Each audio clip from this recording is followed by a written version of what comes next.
I went into therapy when my daughter was born, and I finished when my daughter graduated high school. So 18 years. About. And that's the best thing I could have done. Because today that I'm 80, I live in a state of a great degree of comfort with myself. Even though I have serious back problem, even though I am alone in a certain way, even though things are a little harder, I have a joy of life. I go places. I can be my best friend. I can even write today. I have a certain acceptance of that I am where I need to be, and that I worked for every little thing that I have on the inside. You know, people say about others, oh, he's so successful. This is not an attribute. This is something that I see people around me that are very, quote, successful. They're miserable. They don't know their soul at all. They don't know the child in them. They don't know anything about the essence of who they are. And I think my mission, unconsciously probably, was to bring myself to be what I was meant to be and not to be a survivor. Hitler does not win when you can get yourself back to the authentic self. Hitler wins if you remain a survivor. I survived, a lot of people helped, a lot. But when I came out of the survivor mode, I was a cripple.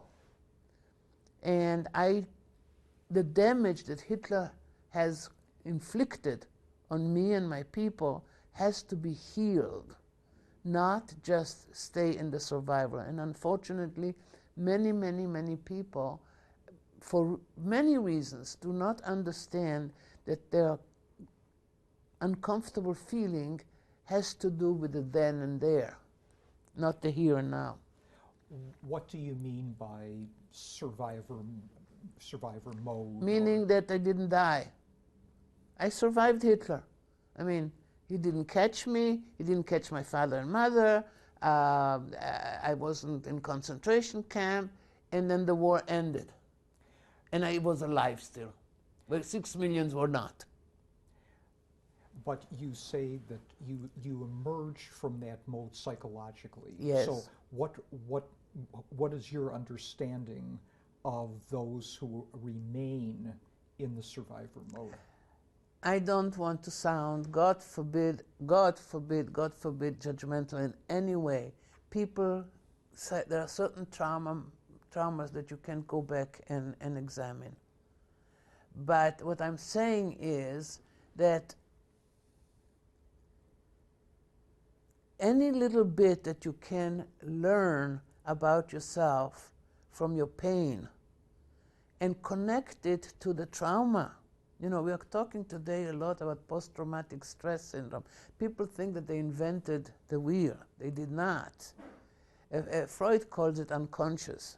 But basically it is that when you have been in a situation that is above comprehension, which is so dire, it leaves you with a certain way, piece of you is cut, piece of you is dead or almost dead.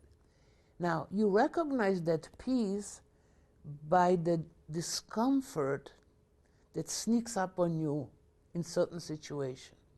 If you understand that this discomfort is your friend and not your enemy, you might be able to heal by connecting it that was justifiable given what you really experienced.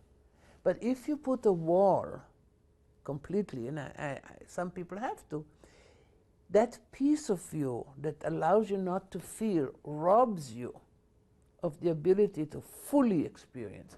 then you have these people who, I never do this and I can't go there, and they have these inner prohibitions, if you please.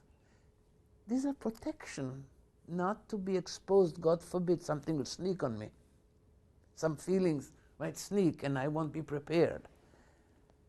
I mean, was there any particular trigger that set off these feelings before you ended therapy and became? There was no particular, but it was the constant state of anxiety, that propelled me to respond so maladaptively to life.